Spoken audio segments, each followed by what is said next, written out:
What's going on, everybody? Cigar Show Tim here with another edition of Tobacco Talk, where I review a cigar and then I give you my thoughts on it in 4 key areas: flavor, draw, construction, and burn. It's everything you want to know about that cigar, but it's from my palate's perspective, and then I rate it as to whether I think it's noteworthy or not. So, the cigar for this review comes from Gran Habano Cigars. George Rico's a buddy of mine that I've known for quite a few years now. I swung by his booth, saw him at PCA. If you missed that interview, you can watch it right up here. And he told me a little bit about this cigar, and so I have one to check out now. It is the newest release from Gran Habano Cigars. It is the El Enemigo, and this has some new information about it and some fun stuff, but it is absolutely beautifully designed with the primary band here that actually has a couple little sub-bands that go along with it, to the secondary band down there, the attention to detail, the color, all of it absolutely beautiful. Now I could sit here and talk about how beautiful it is, or I could do what you're all waiting for, and well, there's only one thing left to do. Let's light it up.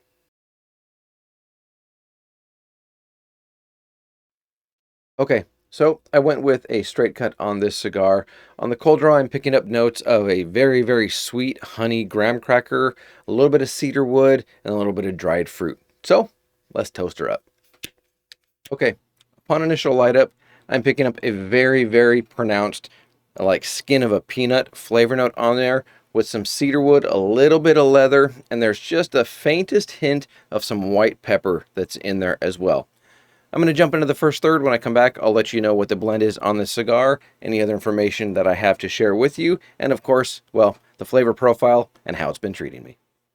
Okay, let me show you the burn here at the end of the first third. As you can see here, it's got a little bit of a wave to it, and the ash is leaning to the side just a little bit, but ash is holding on and doing very, very well.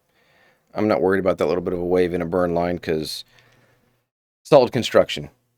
So the cigar is offered in 3 different vitolas, and it's really cool how George did the naming of these, because when you look at El Enemigo, what that means is the enemy in Spanish. And so when you look at the 3 different vitolas that it's made in, essentially a Robusto, a Toro, and a Grande, or excuse me, a Gordo, they each have different names which speak to different parts in an enemy, or different parts in a battle, essentially. And so when you look at the Robusto size, this is a 5x52 that I have here. This is called the El Insulto, so the insult, which is usually what starts a fight. And then you go to El Duelo, which is a 6x54, which is a Toro, which means the duel or the fight. And then there's the 6x60, which is the Gordo, which is the El Triunfo, or the triumph. So you go from the insult to the fight or the duel to the triumph. So it's really cool how George did the naming of the 3 different vitolas that this is offered in. But the blend on the cigar. This features an Ecuadorian Habano wrapper, and it has an Ecuadorian Habano binder as well. And then the fillers are comprised of Dominican, Nicaraguan, and Colombian tobaccos. So that's the blend on the cigar. Flavor notes in the first third. Quite complex. So they had the initial light up flavors that I just gave you a second ago, but they transitioned to a really nice earthiness. Now, I'm not a huge, like, overpowering earthiness cigar enthusiast. That's just not what my palate likes. But this is a really smooth, subtle earthiness that's followed up with still that sort of white pepper spice that's coated my palate and just a little bit on the back of my throat as well. And then there's just this really nice sort of savory sweetness that's in there. I can't quite put my finger on what it is. And there's just a hint of a little bit of a woodiness, a light cedar woodiness that's in there as well.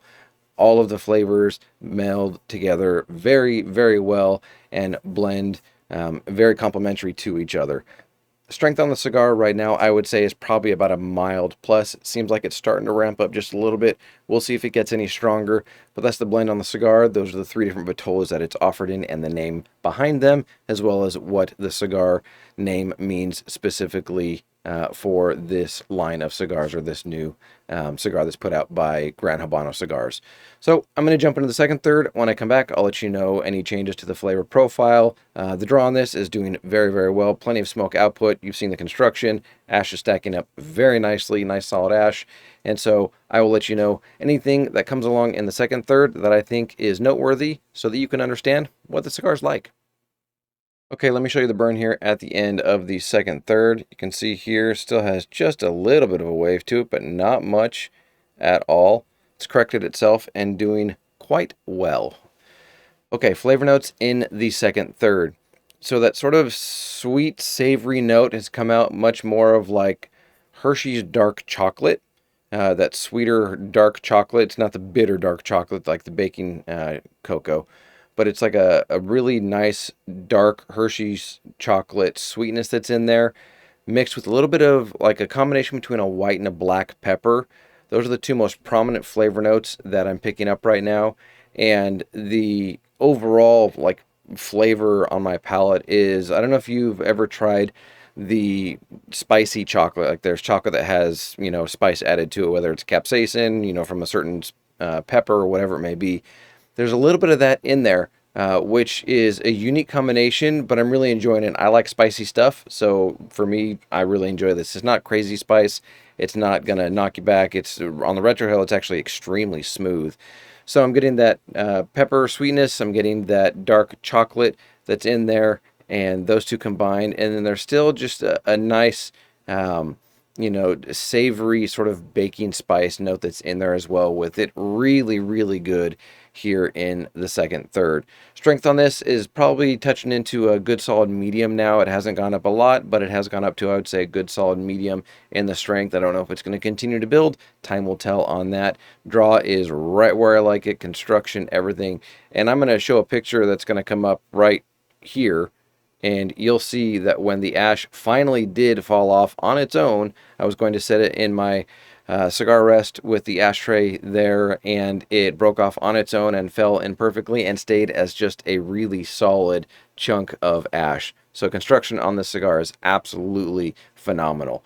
I'm going to jump into the final third when I come back. I'll let you know any changes in the flavor profile, if the strength goes up, what happens with it, and then anything else that I think you might need to know, and of course, whether or not I think this cigar is nub-worthy. All right, let me show you the burn here as we wrap up this review. There it is right there. Not the prettiest. The wrapper did split, but it held itself together long enough to get through the end of the cigar. And that right there, that is only the second full ash on this cigar. Construction on this, I cannot speak highly enough about. It is so well put together. The draw on it is just superb through the entire cigar. Very, very well built. Flavor notes in the final third.